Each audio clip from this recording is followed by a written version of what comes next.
I am so grateful for a career that corporations have allowed me to come in, share a message about promise. That's a strong word. That's a word that you only think about from Hallmark cards.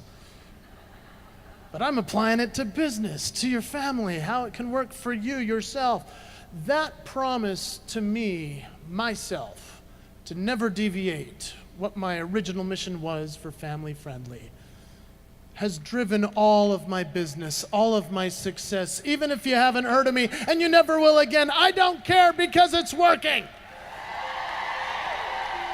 I've come from the world of entertainment, and so people know that I'm an entertaining guy. Now I'm utilizing the entertainment and turning it into a content-rich experience. How we bring the fun is by doing those things that make us unique. Our signature moves, those things that make us awesome. Oh yes, I love you. Christmas time is near. It wasn't until the dentist, though, that I realized that what I have is unique. Because I sat in the chair and he said, open wide, and I was like, easy. And he went, whoa, I can use both hands. And now, zoom in on me here. Here we go. As he pulled the tool out of my mouth, my lips stayed like that. And he said, how do you do that? I said, I don't know. And he said, well, then stop. So I did. He said, do it again, and I could. And he looked at me and he said, that's your gift. So just think of how cool this was. The next day I was like, at school, like, hey, ladies, It's like Elvis's ugly cousin, Pelvis Wrestling. It was awesome. But even if they called it ugly, I shared it because it's what I got. It's all I got. It makes them laugh, so it's worth the ugly. And so I want you to think about what yours is, because you've got it. This is mine. You've got yours. You have talents I don't have. I have talents you don't want. This show, this beautiful scenery, the sound and the lights, the screens, this took a humongous team to put it all together. A huge team of amazing people that are all dressed in black so you don't notice them. And here's the thing. Backstage, this whole production is run by a young lady who's not even 5 feet tall.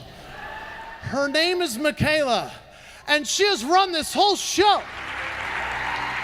The promise is the idea that your employees are exceeding customer expectations every single time.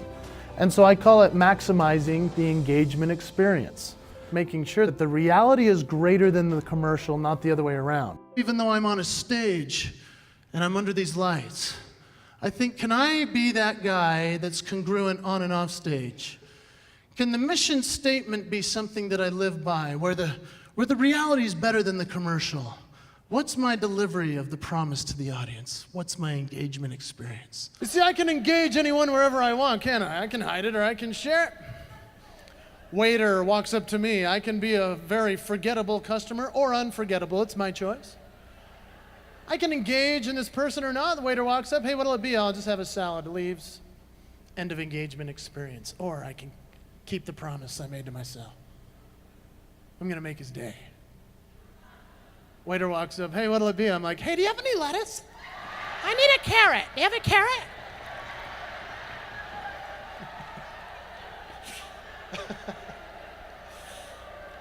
He's like, I'll be right back.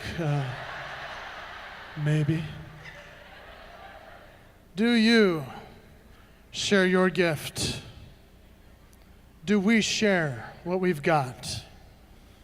Because it's extraordinary. If you've got a gift and you don't share it, you are cheating the world of your greatness. My promise to every single audience, every single time, over 2,000 audiences in my career so far. I've stood on that stage and made the promise and said, hey, look, we're going to have fun. We're going to learn something. We're going to shift some thinking. But what we're going to do is I'm going to deliver something in a way you've never seen it before. So come along with me. That's me delivering the promise to that audience. We all have a promise to make and to keep to our audience. So here's what we're going to do today. We're going to start with the 3 principles that make up the engagement experience of any promise. So the promise is based upon the 3 parts of a promise that we make. The first one is to the audience, which is our customer. But I want you to start thinking about what it might be and how you can keep that promise to your customers, to your audience every single time. The second part of the promise is the family. We often think of our coworkers as just a coworker who's expendable, but when we start to see them with that one shift in the word, this is now my family at work. This is my family. I'm going to fight for their success. I'm going to give them opportunities to excel. And in turn, they'll do the same for me. We're all performers. We all have an opportunity to give and do something great for our audience, for the family at work, the family at home. But there's a final promise we haven't talked about yet. It's called the one. There is a promise to the one that we can all keep. The promise to the one is you. What's the promise you're going to keep to yourself? And so when we keep promises to ourselves, we hold ourselves accountable. We're easier to work with, happier in life. We're exceeding customer expectations every single time. I hope we can work together to inspire your people and make your event unforgettable.